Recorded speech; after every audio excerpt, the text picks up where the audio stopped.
My name is Nadine Zeinoun, and I'm an executive and team coach. What I simply do is I work with executives and with teams to empower them through emotional intelligence. Now, what is emotional intelligence to start with? Emotional intelligence is the ability to understand your own emotions and the emotions of others, and understand how these emotions are influencing your behaviors, your decisions, your relationships, and of course, your success. Now, why is it important? It's important because research shows that a big chunk of your success as a leader is due to your emotional intelligence. And even more than that, when you grow your emotional intelligence, you enhance your success and you enhance your well-being. And what more do we want, of course? But how do we do that? I will get to that in a minute, but I'd like to give you an example so you understand the importance of understanding our emotions. You see, emotions are at the heart of our behaviors and our decisions. We may not be aware of that, but it's going on. So every time I do a certain thing, or I make a certain decision, there's some emotion embedded there that's actually influencing that, and I'm not aware. But when I become aware, I take the role and the power to decide on my behaviors and what behaviors I want to take that will serve me, rather than just take those behaviors that are driven by an emotion. And I'll give you an example to illustrate that. So one of my clients came to me. She had just left her job. We'll call her Nancy. So Nancy had just left her job a few months back, and she was really down, really depressed, full of self-doubt. And she even had financial problems because she had no job and she had to support her family. So all of this was really weighing her down. Now, I was curious, of course, because she had taken the decision to leave her job. I was curious to know what was the reason. And actually, what happened was there was a promotion that was given to somebody else, and Nancy believed that she deserved that emotion.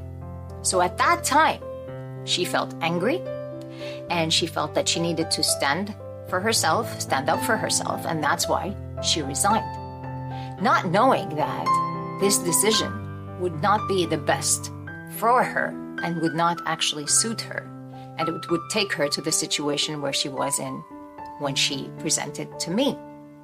Now let's look at that. Why did this happen? Now some of you may be thinking, yeah, well, she should stand up for herself. Well, maybe.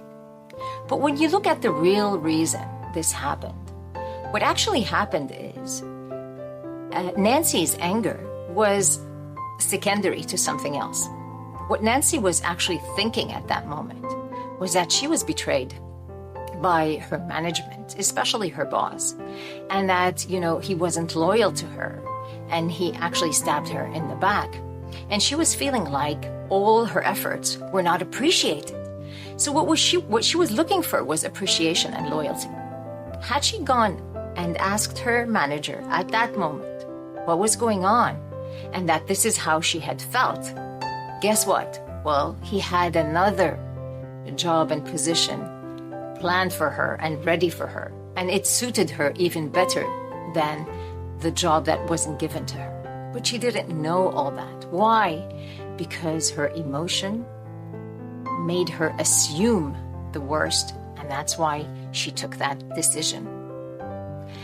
Now, after working with Nancy for a few months, of course, we made things better, and she became aware of her decisions and how they were driven by her emotion. And now she has a very good job, and she's really happy and very aligned with her purpose and her mission in life. But the message here is, when we're not aware, our emotions drive us to take decisions that don't really serve us or our purpose or our goals, but we're not aware of that.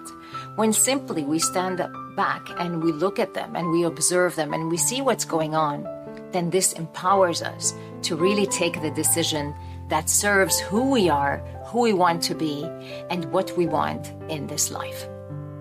How do we do that? The first step of growing your emotional intelligence is simply to become aware of those emotions. You see, those emotions are a lot of information, but we're not always aware of them. So what I would ask you to do is stop yourself at different intervals during the day and ask yourself, what am I feeling this second? If you do that now, what are you feeling? Can you name it? Can you give it a name? So notice that emotion and name it. These are the first two steps to start to grow your emotional intelligence. The third step is to navigate that emotion. What do we mean by navigate it? Understand what's behind it. What am I thinking when this emotion comes? What are the thoughts? What are the beliefs that are coming up in that moment? How is it impacting my behavior? Is this behavior something that serves me, or does it not serve me? What's the impact of this behavior on others? Is this my intention or not? When I start noticing all this, I start understanding the patterns in my behavior. And that's when I can gain power and control over my behavior.